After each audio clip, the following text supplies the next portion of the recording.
from Rye to meet my children, Jim. Rye. He ain't driving 9 hours for anything. Head to New Orleans now. We'll let that sink in for a second. Been a long time since there were quarterback questions coming into a season for the New Orleans Saints. Brees is out. Who is in? Yesterday, Jameis Winston met with reporters, talked about competing for the job with Taysom Hill. And he had to fight back tears when talking about how much it would mean to him to carry on the legacy that Drew Brees left. Take a listen to this.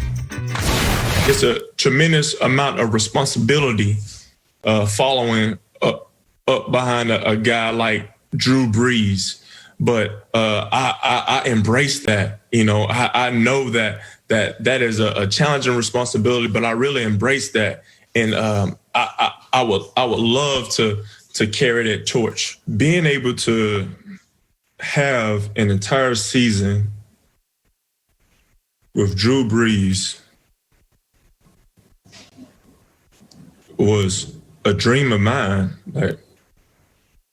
And for him to put his arm around me, or, you know, just give me any encouraging words after I saw the resilience, the passion, the way that he went and approached every single day.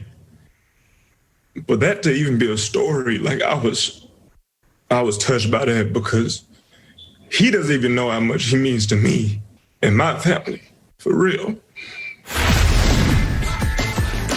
You know, over the last couple of months doing this show with you, Brandon, you've talked so much about the influence Drew Brees had on you just watching him prepare. You were only there for like a month. Imagine what it does mean to Jameis Winston to be in that quarterback room with him, you know, day in and day out. And you could see it with his answer there. What do you think Saints fans should expect the transition to look like from Brees to Jameis Winston? Yeah, Jenna, those emotions are real. Those aren't phony. It's not fake. You know, Drew Brees, there's only a handful of people in this world that can leave a lasting impact on people just like that. I was there for a month, and now when I talk to these college kids or high school kids or young quarterbacks, the first person that I bring up is Drew Brees because of his process, because of his passion and that resilience that Jameis Winston talked about, you know, every single day. It's hard to be the same person every single day. And that's who Drew Brees is. We had DeMario Davis on their show, and he talked about how he took his game to a whole nother level by just seeing how Drew Brees prepares. So that is real. Jameis Winston had a year to sit under Drew Brees, Sean Payton, and I think he definitely soaked up everything that he could. Now, with that being said, back to football. I said this Friday, and I said it earlier on in this week. I'm all in on Jameis Winston. This kid, I told you, 5,100 yards or whatever it was in 2019, 33 touchdowns and 30 interceptions. We cut those interceptions in half, Nick. It's lights out for the NFL. I'm telling you right now. And I have to believe that that impact that Drew Brees made on him and showing him, you know, how to prepare and how to go through an offense. And you don't have to score a touchdown every single play. It's going to take this kid's game to a whole nother level. Now, this quarterback competition is real between him and Taysom Hill. Taysom Hill got real reps last year. Taysom Hill, he's been playing this, he's been this gadget player for years. He goes out there last year and he plays and he starts at quarterback. He has some big wins, he has some big games, he has some big moments. He's going to be able to come into this offseason a better quarterback, Nick. Don't talk to me about slash player, don't talk to me about gadget. He's coming in this offseason a better quarterback. It will be a real competition, but Jameis will emerge. And what you're going to see next year, Jenna, is this. What you're going to see is a better defense. This is a top 5 scoring defense and total defense. That defense usually turns it on second half of the season. They need to start the season hot. They need to start the season as a shutdown, and then they will be in a good position. And offensively, people don't want to hear it, but they're going to be more explosive with Jameis Winston. He just needs to eliminate the mistakes, and that team will be better.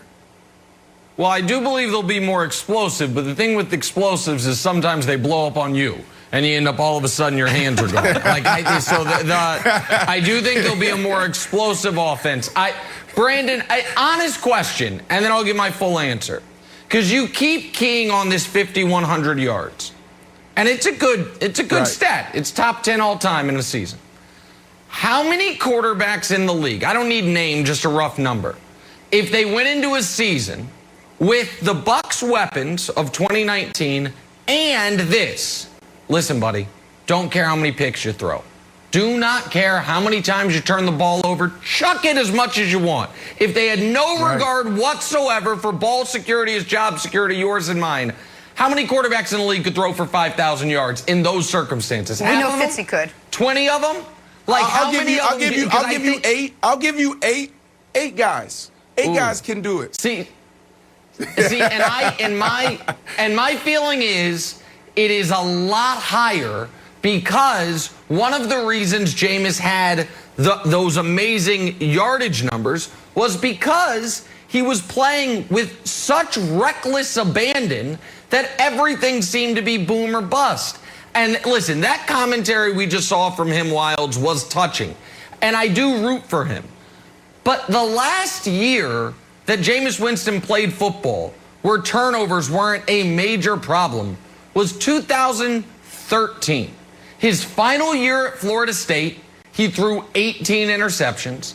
And up to this moment in his career, he has thrown 88 picks with 50 fumbles in 72 starts. The first pass he ever threw for Tampa was a pick 6 to start his career. And the last pass he ever threw for Tampa was a pick 6 to end his career there. That happened. And so Brandon is, to use a phrase close to Jenna's heart, he's yada-yadaing the most important part. The but with Jameis is the interceptions. I agree with Brandon. If he removed them, he could be a top-flight quarterback. But that's a huge but that I need to see some evidence of. With all that said, Wilds, of course he's better than Taysom. It's not even a question. But I think it's going to be a rocky transition from Brees to Winston. Okay, I've got another question for Brandon. Since he's the king of ball security is job security, yours and mine. Brandon, let's suppose this scenario happens. Jameis is named the starter. When does Brandon Marshall, ball security is of paramount importance, start to get nervous? Because he had a stretch starting in week 6 with the Bucs. He threw 5-2, then he took a week off, threw 0, 2-4-2. How many